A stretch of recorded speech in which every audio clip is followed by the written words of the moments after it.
আমরা এমন অনেকেই আছি যারা পড়াশোনায় খুব সিরিয়াস, আমাদের প্রতিটি কাজে খুব সিরিয়াস এবং আমরা সবসময় আমাদের কাজটাকে সবচেয়ে সুন্দরভাবে করতে চাই।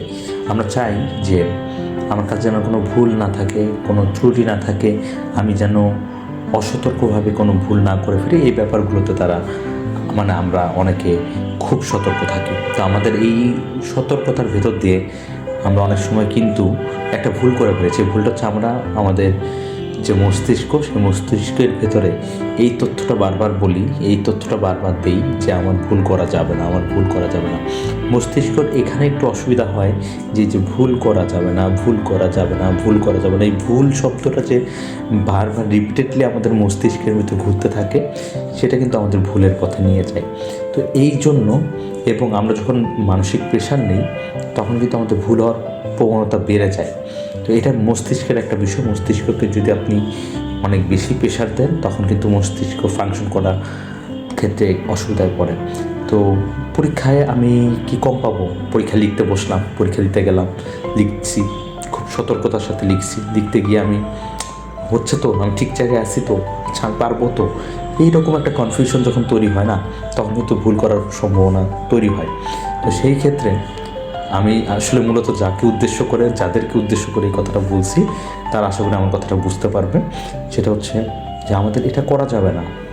আমি পরীক্ষা দিব, আমার ও লেভেল পরীক্ষা কিংবা আমার সামনে কোনো একটা বড় বোর্ড এক্সাম আছে, সেই বোর্ড এক্সামের আগে আমি অনেক প্রস্তুতি নিচ্ছি, আমি অনেক পরীক্ষা দিচ্ছি, আমি অনেক ক্লাস করছি। এই ক্লাসগুলো, এই প্রস্তুতিগুলো, এই বিভিন্ন মকগুলো দেওয়া, এটা আমাকে পোটেনশিয়াল করতেছে, আমার ভেতরের যোগ্যতাকে বাড়িয়ে দিচ্ছে।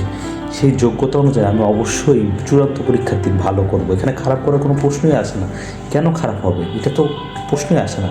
তো এইটা অবশ্যই আমার মাথার মধ্যে রাখতে হবে এবং তখন যেভাবে পরীক্ষার সময় মাথায় স্থির করে এবং কনফিডেন্টলি যে হ্যাঁ আমি তো পারি, সো হোয়াট, এত ইজি প্রশ্ন আমি কেন পারবো না, সেরকম একটা মানসিকতা নিয়ে পরীক্ষার হলে যেতে হবে। এবং পরীক্ষা আমি বেসিক্যালি পরীক্ষাতে জায়গা থেকেই বলছি, পরীক্ষাটা যদি 2 ঘন্টার হয় তাহলে 2 ঘন্টার পরীক্ষা 1 ঘন্টা শেষ করলেও হবে না, আবার 2 ঘন্টা 30 মিনিটে শেষ করলেও হবে না।